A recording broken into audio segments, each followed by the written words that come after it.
Je voudrais vous parler d'une sorte de trouble d'apprentissage du langage qui s'appelle le trouble spécifique du langage ou le TSL. C'est une difficulté de la compréhension du langage, de l'apprentissage du langage et du discours. Les enfants atteints du trouble spécifique du langage peuvent toutefois réussir dans d'autres domaines qui ne requièrent ni la parole ni la compréhension, tels les sports, la musique, la construction d'objets et l'art. Ils peuvent aussi avoir de la facilité à se faire des amis. Le trouble spécifique du langage demeure un casse-tête. Sa cause n'est pas un problème auditif ni une maladie physique. La majorité des enfants atteints du TSL ont de la difficulté à parler, c'est-à-dire de mettre les mots dans le bon ordre pour former des phrases. Ce sont les troubles expressifs du langage. Quelques enfants atteints du TSL ont de la difficulté à comprendre ce que les autres disent. Ceci est un trouble réceptif du langage. Ce n'est pas toujours évident lorsqu'un enfant éprouve cette difficulté réceptive.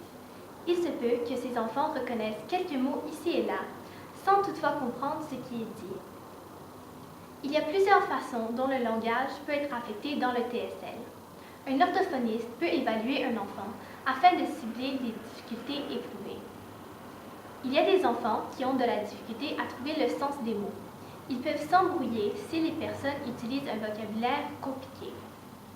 Il se peut que l'enfant ait de la difficulté à comprendre de longues phrases compliquées. Quelques enfants ont de la difficulté à trouver leurs mots, même s'ils connaissent le mot et qu'ils comprennent son sens.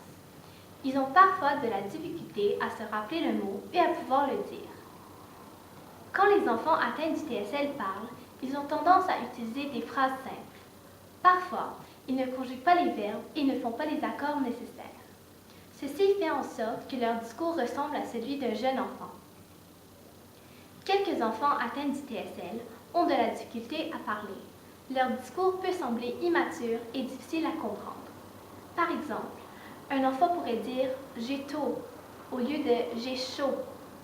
Si ce problème de discours est présent pendant l'enfance, d'habitude, il s'améliorera en vieillissant. Puisqu'il n'y a pas de symptômes évidents, le TSL demeure invisible. Alors, c'est important d'identifier si un enfant a le trouble spécifique du langage. Les enfants atteints du TSL ne peuvent parfois pas répondre à ce qui leur est dit. Et si leurs difficultés ne sont pas comprises, les personnes pourraient croire qu'ils sont polissons ou paresseux. Il est bien trop facile de supposer qu'un enfant incapable de bien parler ne peut rien faire. En fait, beaucoup d'enfants atteints du TSL ont des talents. Il est important de développer ceux-ci et de les encourager dans les domaines dans lesquels ils réussissent. Ainsi, ils peuvent augmenter leur confiance en soi. J'espère que vous avez trouvé cette vidéo utile. Si vous voulez d'autres informations, vous trouverez sur notre page de canal des liens de sites web de plusieurs organisations qui aident les familles et les enfants atteints du TSL.